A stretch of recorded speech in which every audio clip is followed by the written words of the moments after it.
আসসালামু আলাইকুম। আশা করি আপনারা ভালো আছেন। আমেরিকায় শুরু হয়েছে তুষার ঝড়। তীব্র তুষার ঝড়ে আমেরিকার অনেকগুলা স্টেট ক্ষতিগ্রস্ত হয়েছে। অনেকগুলা স্টেটে আবার বিদ্যুৎ নাই। যোগাযোগ বিচ্ছিন্ন, হাজার, হাজার ফ্লাইট বাতিল হয়েছে। তুষার ঝড়ে আমাদের এখানে কী অবস্থা সেটা শেয়ার করব। সেই সাথে আমি কথা বলবো যে আপনারা যারা ইমিগ্রেন্ট হয়ে আমেরিকায় আসতে চাচ্ছেন, অনেক সময় বা সোশ্যাল মিডিয়ায় অনেকেই বলেছে যে ইমিগ্রেন্ট ভিসা যেটা সেটা চালু হয়েছে। এটা সত্য কিনা বা আদৌ ভিসা চালু হয়েছে কিনা বা যারা ভিসা ইন্টারভিউ দিতে যাচ্ছে এম্বাসিতে তাদের অভিজ্ঞতা কী সেই জিনিসটা শেয়ার করব। আশা করি ইনফরমেশনগুলো আপনাদের কাজে লাগবে। তুষার ঝড়ের এই সময়টায় যখন যখন অনেক বেশি স্নোফল হয় তখন রাস্তায় বের হতে নিষেধ করে, কারণ হাইওয়েতে এই অবস্থা হয়। অনেক সময় দেখা যায় যে গাড়ি রাস্তা থেকে সাইডে চলে যায়, বা যেহেতু প্রচণ্ড পিচ্ছিল থাকে রাস্তা, গাড়ি কন্ট্রোল করাটা ডিফিকাল্ট হয়। তখন এই সময়টায় রাস্তায় আটকে গেলে সেই জায়গা থেকে কিন্তু মুক্তি পাওয়া কঠিন। তাই লোকজনকে ঘরে থাকতে বলে, বা বের হলেও খুব সতর্কতার সাথে বের হতে হয়, কারণ রাস্তাগুলো এরকম তুষারপাতের কারণে এটা ব্ল্যাক আইস, অর্থাৎ আপনি গাড়ি ঠিকভাবে চালাতে পারবেন না, এরকম পরিস্থিতির সৃষ্টি হয়। যাই হোক, আপনারা যারা ইমিগ্রেন্ট ভিসায় আসতে চান বা ফ্যামিলি ইমিগ্রেশনে আপনাদের যাদের প্রায়োরিটি ডেট ছিল, আপনারা জানেন যে 21শে জানুয়ারি থেকে যে 75টা দেশ যে যাদের ইমিগ্রেন্ট ভিসা কার্যক্রম স্থগিত করেছে, তার মধ্যে বাংলাদেশে সেই লিস্টে রয়েছে। যাদের আগেই ডেট ছিল তারা স্বাভাবিকভাবে ইন্টারভিউ দেওয়ার জন্য তারা এম্বাসিতে গিয়েছে, এবং ইন্টারভিউ নেওয়ার পর তাদেরকে বলেছে যে এখন যেহেতু কার্যক্রম স্থগিত, যখন সেটা চালু হবে তখন আপনাদেরকে জানানো হবে। অর্থাৎ তাদের ইন্টারভিউ নেওয়া হলেও তাদেরকে ভিসা দেয়া হচ্ছে না। ফলে এই যে একটা পরিস্থিতি, সেক্ষেত্রে আপনারা যারা আসতে চাচ্ছেন বা যারা অপেক্ষায় আছেন তাদেরকে কিন্তু এখন অপেক্ষা করতে হবে। অপেক্ষা করা ছাড়া আপনাদের কোনো উপায় নেই।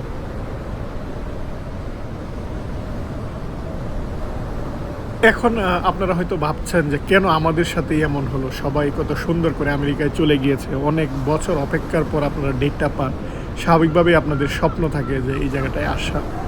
এর কারণটা হচ্ছে যে পাবলিক চার্জ। যারা এই জায়গাটায় এসেছে আপনারা নিশ্চয়ই খবরে দেখেছেন যে 54% প্রবাসী বাংলাদেশি তারা সরকারি সুযোগ সুবিধা নেই।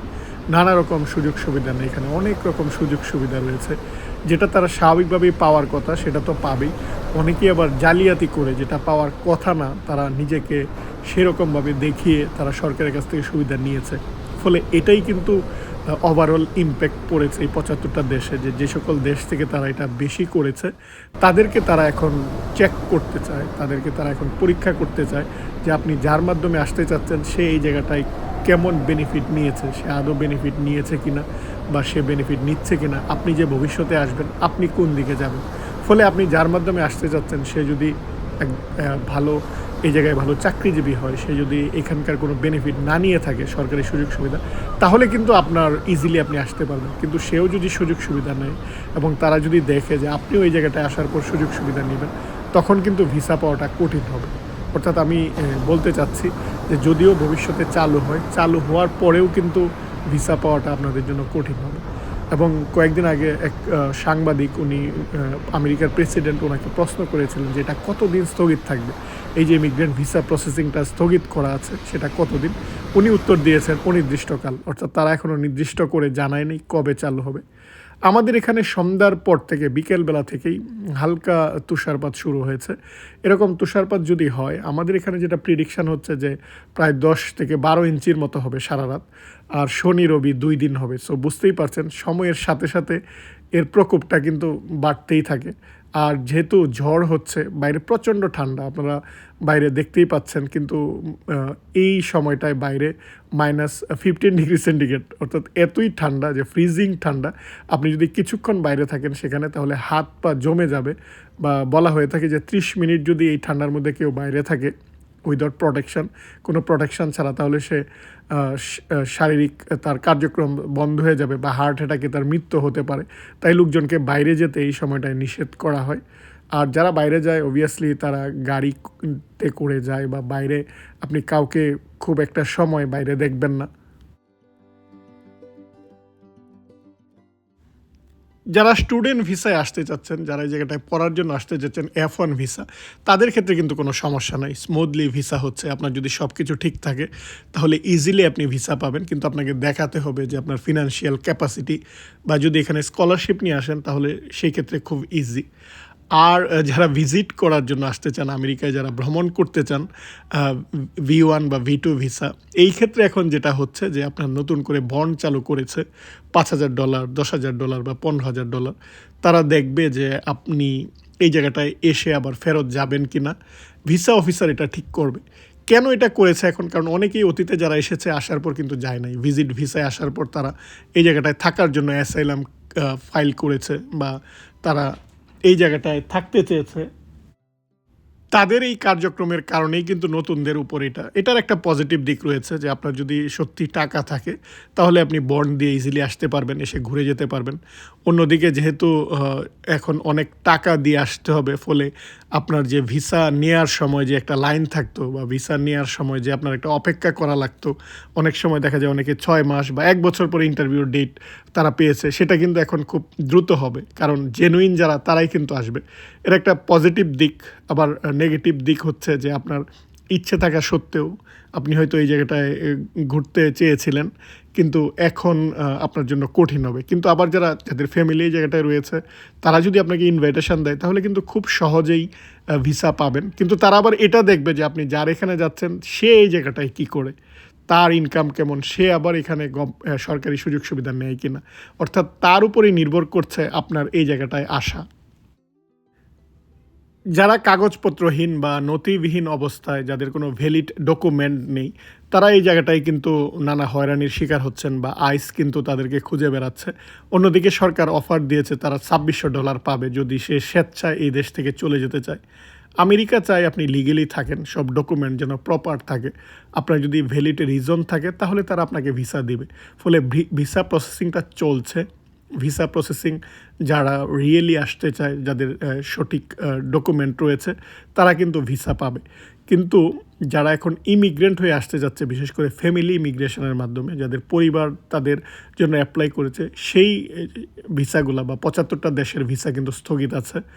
আর অন্যদিকে হচ্ছে যে ভিজিট ভিসায় আপনার ওই আপনার যে বন্ড, সেই বন্ডটা চালু হয়েছে, এই পরিবর্তনগুলো হয়েছে।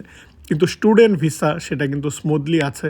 আপনি যদি জেনুইনলি এই জায়গাটায় পড়তে আসতে চান, বিশেষ করে আপনারা যারা স্কলারশিপে আসবেন তাদের জন্য, বা যারা ফান্ডিং বা হাফ ফান্ডিংয়ে আসবেন, কিন্তু নিজস্ব টাকায় যারা পড়তে আসবেন তাদের জন্য হয়তো একটু কঠিন হবে। কারণ অতীতে অতীতে অনেকেই পড়তে আসছে, এই জায়গাটায় আসার পর পড়ালেখা কন্টিনিউ করা নাই, তারা অ্যাসাইলাম চেয়েছে বা এই জায়গাটায় থাকতে চেয়েছে, পড়ালেখা কিন্তু করে নাই। ফলে অতীতের ওই মানুষ যারা এই কাজগুলা করেছে তাদের জন্যই কিন্তু বর্তমানে যারা আসবে তাদের জন্য কঠিন হয়েছে। কিন্তু আপনারা যারা রিয়েলি আসতে চান, যারা পড়ার জন্য আসতে চান, তাদের ক্ষেত্রে কিন্তু কোনো সমস্যা নেই। ফলে অতীতে আমাদের এই কার্যক্রমগুলোর কারণে, আমাদের জালিয়াতি করার কারণেই কিন্তু বর্তমান প্রজন্ম বা যারা নতুন আসবে তাদের জন্য এখন কঠিন হয়েছে। ফলে আপনার এখন যেহেতু কঠিন হচ্ছে, আপনার প্রয়োজন সঠিক দিক নির্দেশনা। তাই সঠিকভাবে সকল ডকুমেন্ট তৈরি করার চেষ্টা করবেন। সঠিক পরামর্শ যারা দেয় তাদের কথাগুলো শোনার চেষ্টা করবেন। সোশ্যাল মিডিয়ায় অনেক কিছু এই জায়গাটায় রয়েছে।